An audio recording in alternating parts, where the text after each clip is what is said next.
Do you often find yourself going in and out of your kids' bedroom because they refuse to go to bed? Bedtime battles can be exhausting, frustrating, and very stressful for parents. Joining me today to talk about bedtime battles is licensed psychologist Dr. Randy Kale. So what do you think is going on when children are doing this? What's happening? Hi, I'm Paula Gretzinger and this is Parentology. Today we're talking about bedtime battles, how to get your child to go to bed and stay there. I'll be talking to a parenting expert that has some great tips for you. And if you think that 1, 2, even 3 kids is too much to handle, imagine having 34. I'll introduce you to the couple. Choosing whether to breastfeed or formula feed your baby is one of the first decisions expectant parents will make. Which one is better? Joining me to talk about this is lactation consultant Patty Jacobson from the Bellevue Women's Care Center, a division of Ellis Medicine. Patty, what are the benefits of breastfeeding versus formula feeding? I'm sure you've heard it many, many times that electronic toys aren't so good for young children. So as a parent, you're faced with another decision when it comes to your children's lives. Every week on Parentology, we get a wide range of tips, techniques, and views when it comes to parenting. Anything that will help you so that you can better help your child. Here's this week's question of the week. Figuring out how to talk to your child about puberty can be a challenge. What to say, how much is too much? Joining me to give you some tips on what to say and how to say it is Margaret Morabito, who is the supervisor with the Education, Women and Children's Services at St. Peter's Hospital. So what should parents say to their children when talking about puberty? You can also find toys with a high play value like these puppets, for example, and they can also help the story come to life. Time spent with your family is always precious, even more so if you have little of it. So how do you make the most of your family's time? Joining me to tell us is Rich Patterson, who is a children and family life specialist. Thank you so much for joining me today. You're welcome, thank you. So how do we make the most of family time? Greg and Tony, you guys are still changing diapers. Mm-hmm. Yes. So talk about that experience. I mean, that's totally different than what John is experiencing. I mean, John's past that phase, but you guys are in that phase right now. You have 2 children, Yes. a 4-year-old, She'll be 4 in June. 4 and a 2-year-old. Yep. And then Tony, you have a 6-year-old and a 3-year-old. 3-year-old, right. So how is that experience for the 2 of you? It's true that cooking with children requires time, patience, and some extra cleanup, but it's a great bonding moment. If you're a mom, a dad, or a grandparent, share your family recipes with your little one by letting them help you in the kitchen. Here's this week's Kids in the Kitchen.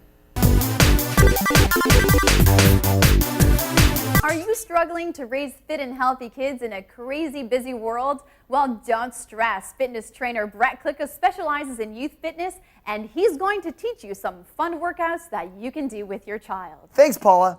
Today on Parentology, we're going to learn some things you can do at home with your kids to get them happy, healthy, and fit. Every week on Parentology, we get a wide range of tips, techniques, and views when it comes to parenting. Anything that will help you so that you can better help your child. Here's this week's question of the week.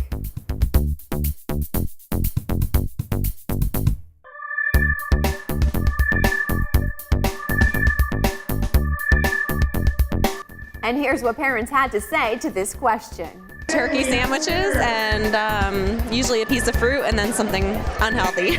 Peanut butter and jelly sandwich. Vegetables and, like dipping. He likes dipping into sauce, so he has good. A lot of vegetables, fruits.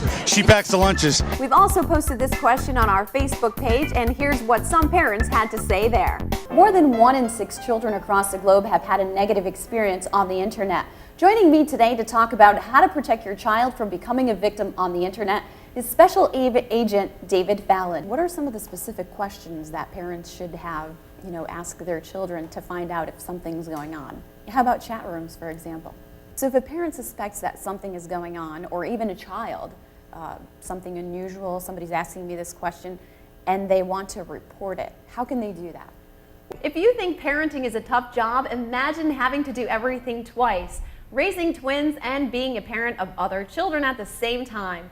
Joining me to talk about what it's like to raise twins are Aaron Schambach and Kelly Lynn, both moms of twins. It's called kidsoutandAbout.com. It's a local website with all kinds of activities for kids.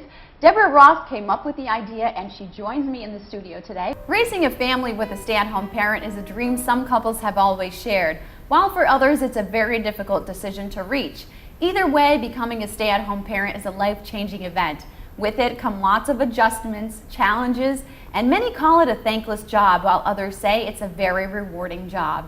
Joining me to talk about what it's like to be a stay-at-home parent are Tracy Braswell and Kara Roots. Joining me today to give you some tips on what to do if your child is refusing to go to school is Dr. Margaret Leary, who is a pediatrician with the Schoolhouse Road Pediatrics in Guilderland, New York. If the child is refusing to go to school, what's going on? Without fevers and vomiting, diarrhea, coughing, without any other symptoms to go along with that, certainly kids can wake up with a stomach ache, and if they throw up at 10 o'clock, then you know that you at least validated their concerns. So You mentioned also that it could be something that's going on at home. It absolutely Well, can be. if that's the situation, how can they find out? Like, are the children going to open up and tell them? They may not realize that marital discord or sibling, what they see as sibling rivalry or favoritism is impacting the child's security. This wraps up this episode of Parentology. Thanks for watching. If you want to be a guest on the show, or if there's a topic that you have in mind, just log on to my website, parentologywithpaula.com, and don't forget to friend Parentology on Facebook.